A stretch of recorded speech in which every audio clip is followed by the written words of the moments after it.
masa lalu. Mengarap ko R.A.S.I. Di sini sekarang ku siap untuk beraksi dengan senjataku di MIC. The Ball siap maju untuk berproduksi. Very good. Ayusin ko lang yung audio Malakas ba yung audio ko? Ayan. Malakas yung audio ko. So, ito na naman po ako. Mga viewers ko, mga subscriber ko. Magbablog na naman po ako tungkol ito sa akin na panood na video kamakailan. Welcome po sa aking YouTube channel, Randy Channel. Paki-subscribe, like, and share sa aking YouTube channel, Randy Channel. Hayaan nyo munang batiin ko kayo ng magandang umaga, magandang tanghali, magandang gabi sa inyo lahat. Sa mampanig kayo ng mundo na roon, sana po nasa mabuti kayong kalagayan at malayo sa karamdaman. Okay? So, tuloy tayo. Itong aking upload video ay reaction ko lang to doon sa napanood ko kay Kalinga Prab kamakailan, yung kanyang upload video tungkol kila Jomar at saka Carla. Din. Alam niyo po may portion doon na ano to, nga pala unahin ko lang at yung bahay nakita ko pinapagawa na at inumpisa na nga yung bahay ni Carla. At ayon sa narinig ko, kung totoo yung narinig ko 3 kwarto ba? Wow! 3 kwarto. May sariling kwarto si Carla. Ba? Mga viewers ko. Galing ya. Ibang klase ito si Kalinga Prab talaga. Pag nagpagawa talaga ng bahay, talagang solid, konkreto talaga. Kami sinasabi niya. Kung papagawa rin lang ng bahay, konkreto na. Para pang matagalan. Galing ya. Kahanga-hanga ito si Kalinga Prab Bilib talaga ako. Kasi Kalinga Prab, shoutout sa iyo Kalinga Prab. At sa yung team. Especially sa ama ng Kalingap kay Kuya Bal Santos Matubang at Ate Edna. At sa iyo Kuya Kalinga Prab. Okay? So tuloy tayo regarding do sa isa pang napanood kong napanood ko na yon sa upload video na yon ni Kalinga Prab. Yung portion doon na question and answer ni Kalinga Prab. Yung question and answer.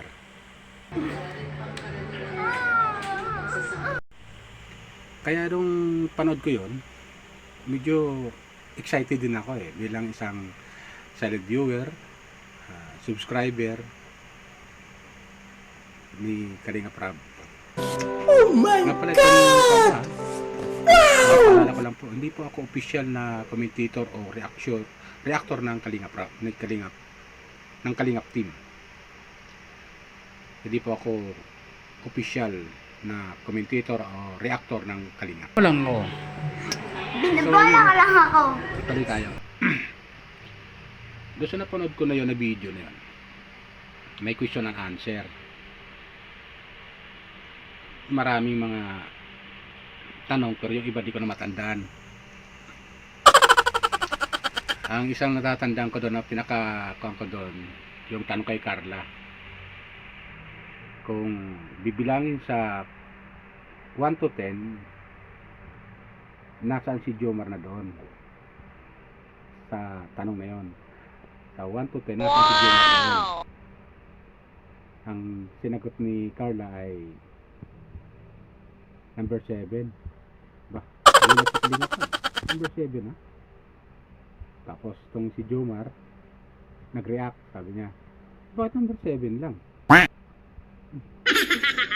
Number 7 lang. Pero sabi naman ni Kalinga Prab, malaki na yun, number 7. Siyempre, nag-aaral si Carla. Ayaw pa niyang ibuhos yung totoong nararamdaman niya kay Jomar. Kasi baka nga naman galing ya. Diba? Yung bisa baka pag-focus sa study, ma-focus doon sa lab team nila. So, naintindihan natin yung mga viewers ko, di ba? Mga subscriber ko. Naintindihan natin yon, yung damdamin ni Carla. So, may mga iba pang tanong doon. Hindi ko lang matandaan talaga yung ano to. Isa nakaka-con sa akin doon. Ang isa pang dito, yung nakapansin sa akin sa panood ko ng video na yon ay yung tanong ni Kalinga Prab ay kay Jomar na kung sa kanilang dalawa kung nakikita ba sila off cam. Ibig sabihin yung nag-uusap sila off cam, mga ganon, or sinusundo ni Jomar si Carla doon sa school, or inihahatid o pinupuntan sa bahay, mga ganong katanungan. Ang sagot ni Jomar, oo, nagkikita sila. Ganon din si Carla, hindi rin basta nakasagot doon sa tanong ni Kalinga Prab doon. Si Jomar lang sumagot. So nakikita natin yung kanang dalawa, di ba? Yung chemistry ng dalawa. Talagang may konti silang pagkakaintindihan. Konti lang naman kasi nga, tulad sinasabi ko kanina, hindi pa sila yung talagang ano to, matatawag natin magjowa o tawagin. Hindi pa sila magjowa. Mga ganon. Go. Talaga? Kaya hindi natin masasabi yun kasi di pa talaga sila totally magjowa. Love team lang sila, di ba? Love team lang sila. So, meron pa doon tanong na narinig ko na kay Jomar, si Kalinga Prab. May pantanong doon na kung sakaling papasok sa Kalingap team si coach. What? Yung coach sila sa gym. Papasok sa love team nila. Papayag ba itong si Jomar? Hindi ko masyado maintindihan kung nasagot ni Jomar yon na hindi siya papayag. Siyempre, tagal nakasagot eh. Tapos tong si Carla, kung mapapansin nyo doon sa upload na yon, tahimik lang si Carla. Hindi siya umiimik. Siyempre, di maiwasan talaga yan kay Carla eh. Di maiwasan, dalaga siya eh. Talaga hindi maiwasan na may aali-aligid na binata dyan. Diba, ilayo mo sa akin to. Ayoko makita ito. Maita ulo ko. At mahinhin. At tingin ko naman kay Carla, mukhang mabait naman na bata.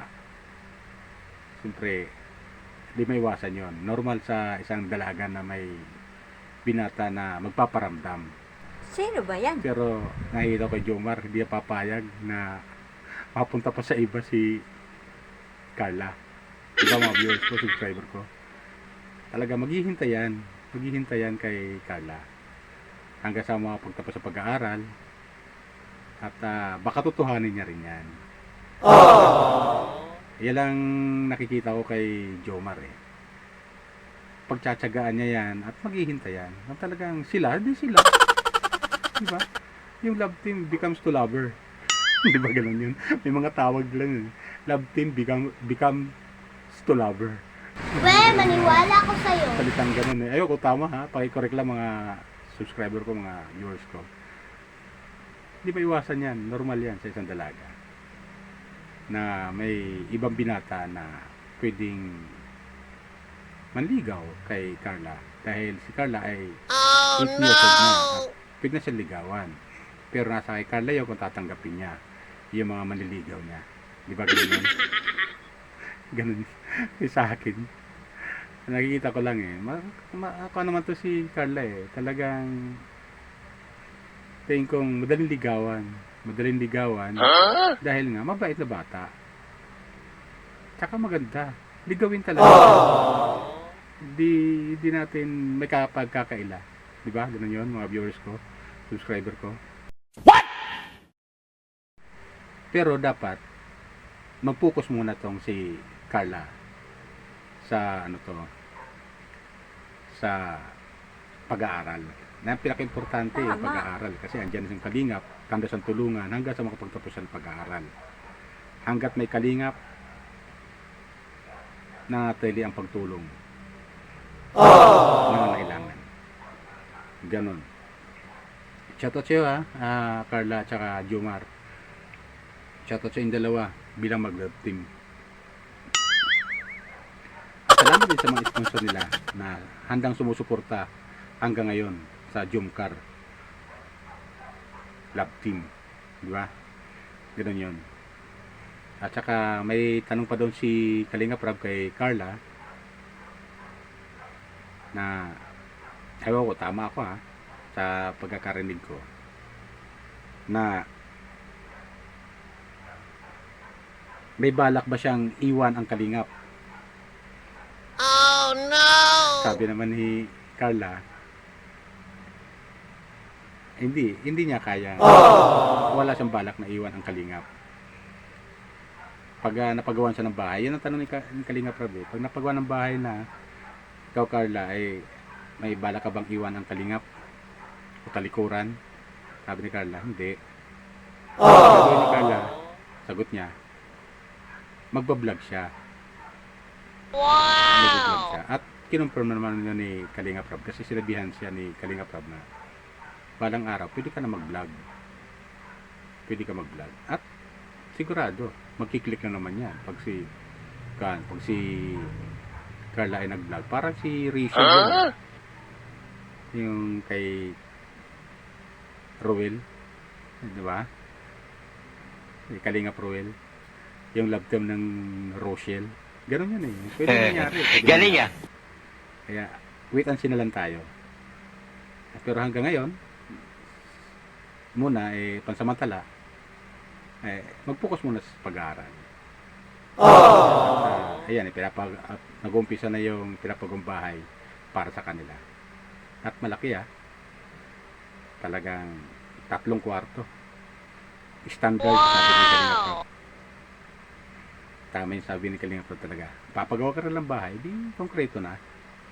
At pangmatagalan para sa pamilya. Ni Carla. Ganon yan. Kahit yun yung tulungan niya na papagawa ng bahay, talagang konkreto. Ganon si Kalinga Prab. May isa at ginagawa niya. Okay?